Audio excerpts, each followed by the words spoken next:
If you're a coach who's doing all the things, posting content, showing up on social media, maybe even running ads, but you're still not getting clients, I'm going to show you the real reason your coaching business is struggling and the 3 foundational shifts that will finally get you booked out without feeling like you're constantly selling your soul. I'm Kara Flowers, a business mentor who's helped women worldwide remove invisible barriers holding them back and build 6-figure businesses. And as a Christian wife and a mom, I bring that perspective to everything that I teach. Here's the truth that nobody wants to hear. And it's also the truth that most coaches won't admit. The coaching industry is booming. It's not saturated, it's not dying, and people will always need wisdom from someone who's walked the path before them. Like, that's literally biblical. So if the industry is thriving, but you're not getting clients, we need to look a little bit deeper. The real reason your coaching business isn't getting clients has nothing to do with your marketing tactics or your social media strategy. I'm not saying those things aren't important, but that's not like the deeper reason. You feel me? It's because of why you started your coaching business in the first place. Here's shift number 1. I want you to think about shifting from identity to impact. So most coaches start their business because they want to be something. I want to be an entrepreneur. I want to be a coach. I want to be my own boss, right? But here's the actual truth. Coaching isn't an identity you wear like a badge. It's not all about you. In fact, it's not about you at all. When you make coaching about your identity, you end up creating a business for yourself, specifically for a former version of yourself. You get so specific about helping exactly who it is that you used to be that you become the only viable client in the entire marketplace. So here's what you can do today. Stop asking, what kind of coach do I want to be? And start asking, whose life am I specifically called to transform? I want you to write down 3 specific transformations you've experienced that equipped you to guide others. Not your credentials, okay? Your actual lived experience. Shift number 2, I want you to move from hobby to business. I hear it all the time. People always come to me with their problems. I just feel like I can help them, and that's my why, Kara. That's beautiful. But feeling called doesn't build a business. You know who else feels called to help people with their problems? Therapists. And they spend years in school. They have to pass board exams and build practices and set clear boundaries and structures. Coaching isn't the easy path to fulfillment. It's entrepreneurship, which means understanding market dynamics. And here's what psychological research tells us about persuasion. There's something called the elaboration likelihood model. And it shows that people make decisions through 2 routes, logic and emotion.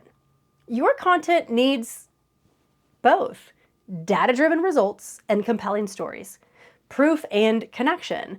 Most coaches only hit one side. They're all heart with no evidence, or they're all strategy with no soul. So here's what you can do. I want you to answer this question. If someone gave you $10,000 to solve one specific problem in their life or their business, what would that problem be? That's your market position. Not your calling, your market position. Okay, here's shift number 3. I want you to go from scarcity to investment. This might sting, but I need to say it. If you want to get clients, but you won't be a client, what are you actually saying? You're saying coaching doesn't work. You're saying the investment isn't worth it. You're saying that you can figure it all out alone. And guess what? Your prospects can feel that energy from you a mile away. There's actually research on this. It's called the mere measurement effect. When you ask someone about their intentions, it influences their behavior. But here's the thing. If you don't have clear intentions backed by action, neither will your prospects. When I was broke in LA, I invested in coaching even when it didn't make sense on paper. That investment didn't just teach me strategies, it transformed my belief system about what was possible. Your prospects will mirror your beliefs. If your belief is one of scarcity, they'll give you scarcity objections. If you believe in transformation through investment, they'll invest in transformation. So what I want you to do is immediately look at where you're currently investing your time and money. Is it in free content in YouTube University, which is consumption, or structured support and accountability, which is transformation?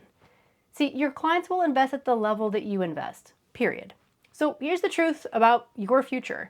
And listen, I know it's hard when you're pouring your heart into something and you're not seeing results yet, but here's what I want you to know. The very fact that you're here watching this, trying to figure it all out, that tells me you have what it takes. Because the coaches who fail aren't the ones asking hard questions. You see? They're the ones who gave up before they asked them. Every successful coach that I know, including me, had a moment where they wondered if this was going to work, where they questioned if they were cut out for this.